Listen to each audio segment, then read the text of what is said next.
Hey everyone, Admiral Seabass here for July 1936 for Japan.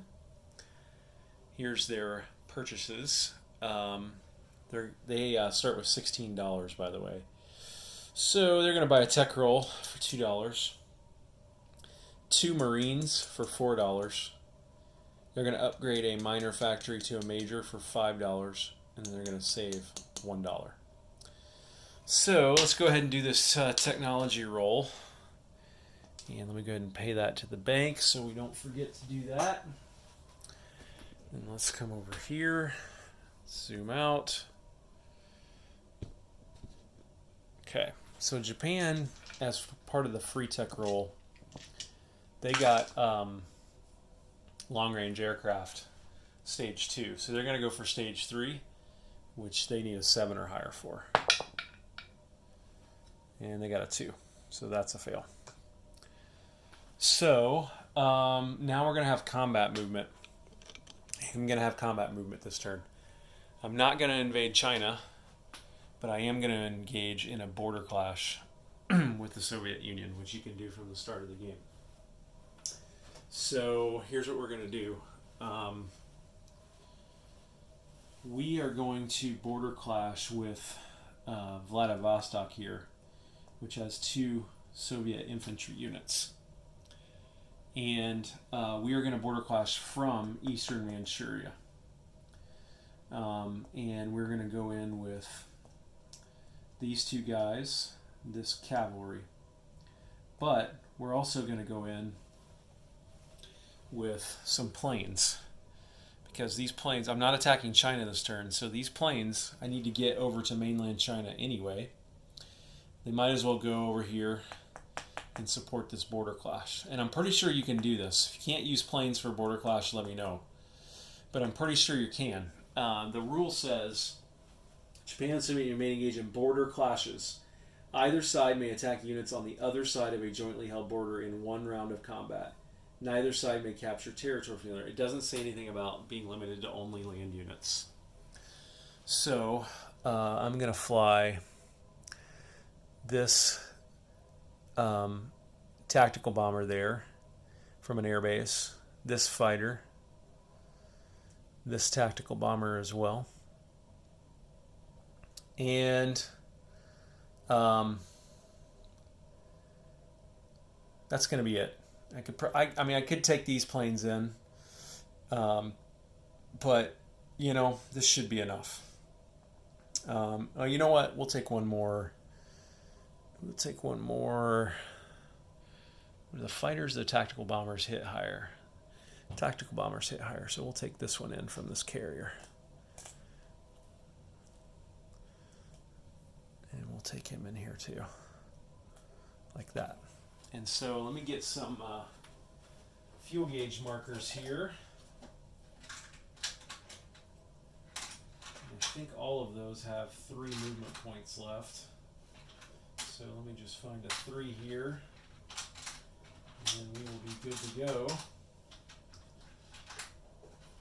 I texted General Hand Grenade to see if I could do this with the air units. Didn't hear back from him, so I got impatient. So there they all have 3 left. So we're going to do this. I'm not going to battle board this, and this is a mountain territory. So I'm going to roll the air first because they're not going to be affected by the mountain. So I've got 3 tacks and 1 fighter. So let's go ahead and roll the 3 tacks first. They attack at 7 or less. So let's see what we get. And there's 2 hits. That's all we needed. So now the Russians will shoot back at 4 or less. And so let's see what they get. And they got 1 hit. So remember, in these border clashes, just 1 round of combat, no advancement. So those 2 guys are gone, and I'll lose the cavalry for Japan. And pretty handy there, because we've now gone from, Japan has 1, 2, 3, 4, 5, 6 units on the border, and Russia has 4. So Japan almost has twice as many. So I thought, hey, why not? We got these planes. They're not doing anything right now since I'm not attacking China, so we might as well bring those in. So that's combat movement. And that's probably going to force Russia to bring some more guys over, don't you think? So let me think about non-combat, and then I will be back. Okay, so with non-combat, what I want to do is I want to stage as much of my army and air power into China or mainland Asia, particularly Johor here. My objectives are going to be to first take out these naval bases, because that is the only source of Chinese lend-lease right now is these naval bases. So that's why I bought the Marines, were to hit these naval bases amphibiously. Probably this one, Nanking, I will hit amphibiously. This one here, which is Peking, that one I want to hit from Johor here. So I need to move some units in there to make that happen. But the first thing I'm going to do is, you see Johor has 2 infantry and a militia in it. First thing I want to do is move one of those 2 infantry up to Western Manchuria, because that's a gap in my joint border. Right here is a joint border. So I need to move this guy up here to plug that gap, and then leaving this guy here. So let me get my chips, because I think I'm going to have to chip out a lot of stuff as I make these moves. And then I want to move everything, all the infantry units from Sapporo, Tokyo, and Fukuoka over here to Johor to stage. I'm probably not going to attack China next turn either, but I probably am going to hit it in 2 turns from now.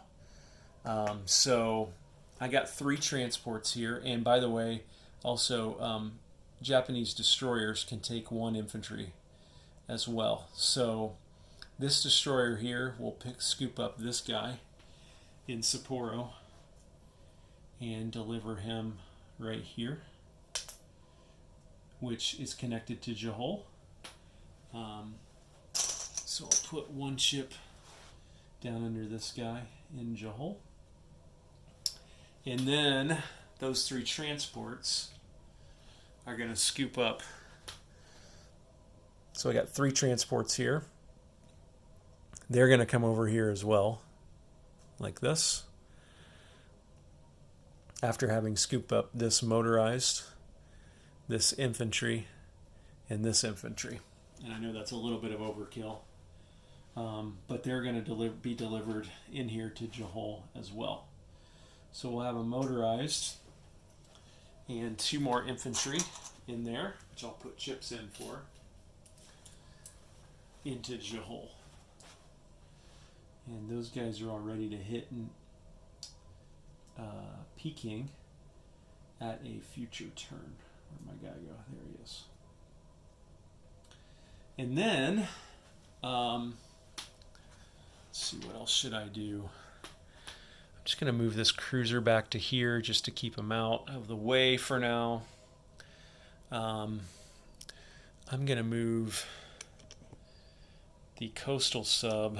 He's going to go 1. He's at a naval base here in Johor in Korea. 1, 2. Probably leave him there for a long time because he's on a U.S. convoy line. I'm probably not going to move. I don't want to tip my hand, really. I am going to move this cruiser over here as well because he can bombard. That gives me 3 cruisers over here, a battle cruiser, a light cruiser, 2 destroyers. I'll probably move. I've got another transport here. He's going to go 1 and move over here. And be ready to go next turn, potentially. This, let's see, I can't quite see that here. This guy is going to go back and land on that carrier right there. These guys all have 3 left, so they're going to go Fighter 1, 2, 3 in Johol. Same for this guy, 1, 2, 3 into Johol. Same with this guy, who can make it there into Johol as well. So let me clean that up a little bit.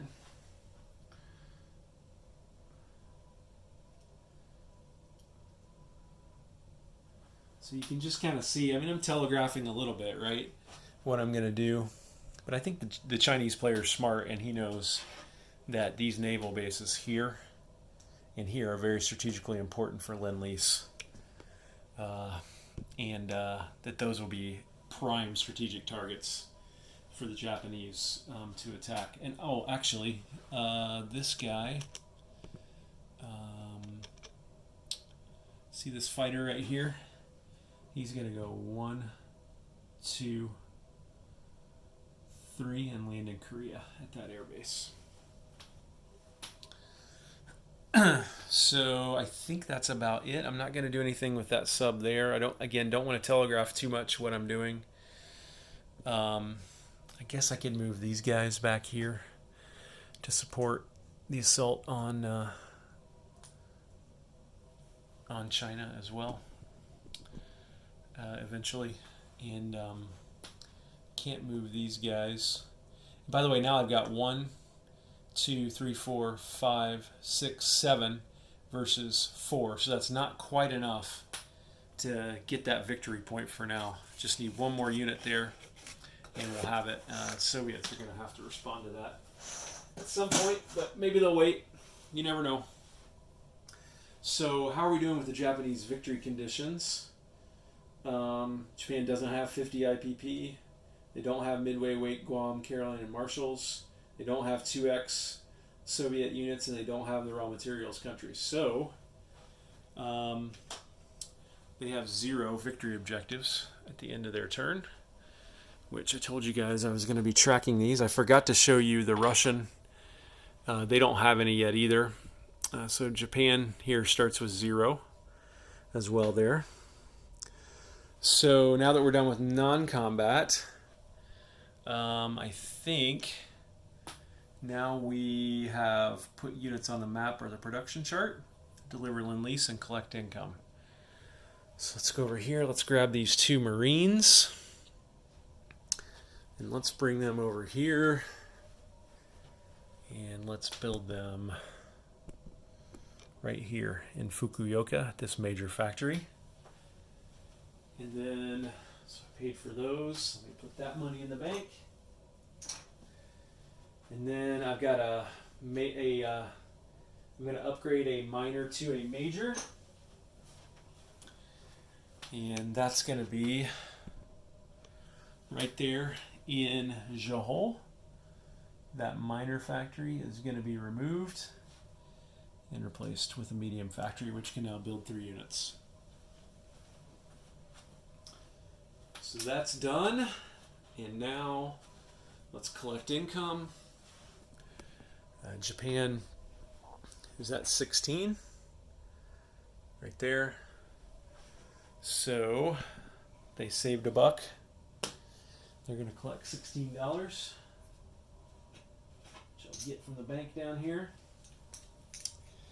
and they will have $17 to spend next turn. Won't be surprised if they buy some light tanks to go in that new medium factory in Johol. So that is Japanese turn for July 1936. Take care, everyone. Admiral Seabass signing off.